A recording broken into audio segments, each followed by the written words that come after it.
Kahit nag-resign na bilang kongresista, hindi pa rin lusot sa kaso si dating Ako Bicol Party List Representative Saldico.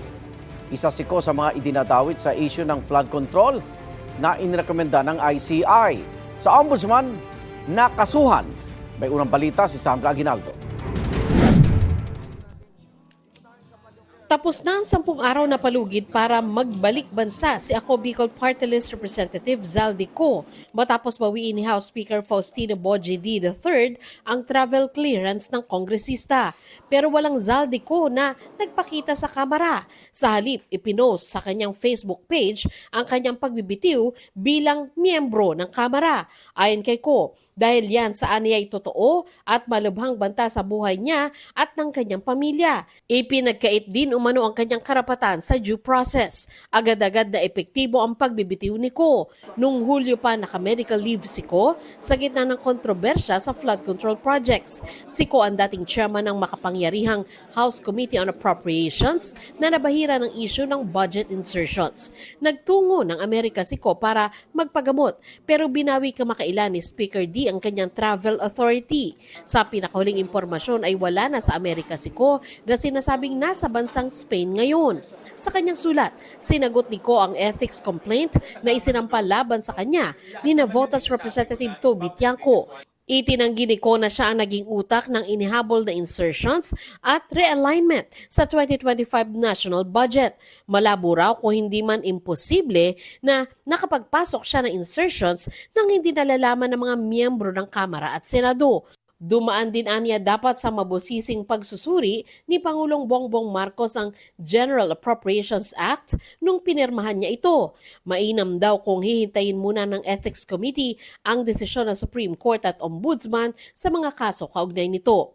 Kaugnay naman sa pag-question ni Tiangco na nag-medical leave si Ko kahit walang ibinigay na medical certificate, sabi ni Ko, hindi naman ito requirement. Itinanggi rin ni Ko na ipinagmamayabang nila ng kanyang pamilya ang kanilang yaman.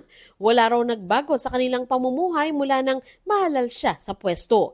Itinanggi rin ni Ko na kumita siya bilang kongresista mula sa mga proyekto ng SunWest Inc. na dati niyang pag-aari. Sasagutin daw ni Ko ang mga akusasyon laban sa kanya sa tamang panahon at tamang forum.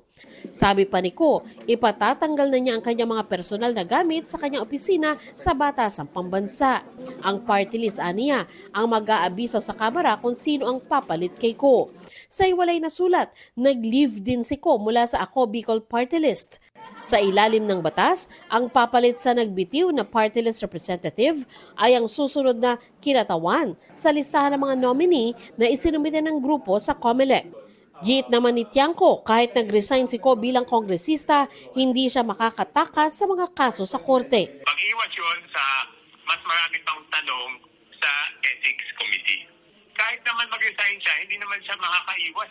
Sa Ombudsman, isa si Ko sa mga inirekomenda ng Independent Commission for Infrastructure na kasuhan kaugnay sa irregularidad sa flood control project sa Oriental Mindoro. Posible pong magsampa ng kaso paglabag ng Anti-Graft and Corrupt Practices Act sa procurement law po, sa violation ng revised penal code, specifically sa provision ng malversation and falsification.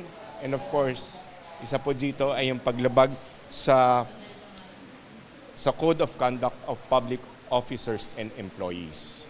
Inirekomenda rin ng ICI na kasuhan si dating DPWH Mimaropa Regional Director, Engineer Gerald Pacanan, Assistant Regional Directors na sina Jean Ryan Altea at Ruben Santos Jr., at siyam na iba pang DPWH official.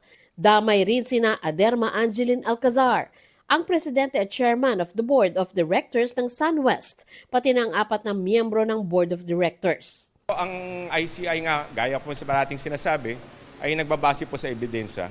The stronger the evidence we have, the more complete our evidence we have, that's the time that we will file our recommendation to Ombudsman. Hindi po basta-basta kaming nagre-rely o umaasa sa mga single testimony o sa isang affidavit po lamang. Sinusubukan naming kunin ang panig ng mga inirekomendang kasuhan. Ayon kay Justice Secretary Jesus Crispin Remulla, tuloy pa rin ang mga kaso laban kay Ko. humiling na rin ang DOJ ng Blue Notice mula sa Interpol para kumalap ng karagdagang impormasyon ukol sa aktibidad at lokasyon ni Ko. I don't expect him to come home. I mean, the way that everything is right now, I don't think he will just go home. Ito ang unang balita. Sandra Aguinaldo para sa GMA Integrated News. Igan, mauna ka sa mga balita, mag-subscribe na sa GMA Integrated News sa YouTube para sa iba't ibang ulat sa ating bansa.